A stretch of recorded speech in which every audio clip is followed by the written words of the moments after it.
যখন পড়ে এবং আরেকটা দোয়া পড়ে আল্লাহুম্মা জুরনি ফি মুসিবাতি ওয়াখলুফ লি খায়রাম মিনহা, আল্লাহ আমার যে বিপদ হয়েছে এই বিপদের বিপরীতে এর বিনিময়ে আপনি আমাকে সওয়াব দিয়েন, বিনিময় দিয়েন, এবং বিপদে আমার যে ক্ষতি হলো আপনি এর চাইতে ভালো কিছু দিয়ে আমাকে পোষায় দিয়েন।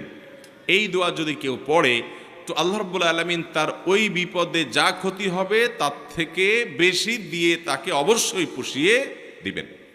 উম্মে সালামা রাদিয়াল্লাহু তাআলা আনহা, নবী করিম সাল্লাল্লাহু আলাইহি সাল্লামের স্ত্রী, তিনি বলেন যে আমি নবী করিম সাল্লাল্লাহু আলাইহি সাল্লামকে কিভাবে পেয়েছি তোমরা জানো? অদ্ভুত ঘটনা, শিক্ষা নেওয়ার মতো একটা ঘটনা। তিনি বলেছেন যে আমার স্বামী আবু সালামা যখন মারা গেলেন আমি খুব বেশি ব্যথিত হলাম, মর্মাহত হলাম যে একজন ভালো সঙ্গী হারালাম, স্বামীকে হারালাম। তো আল্লাহর কাছে আমি কেঁদে কেটে নবী সাল্লাল্লাহু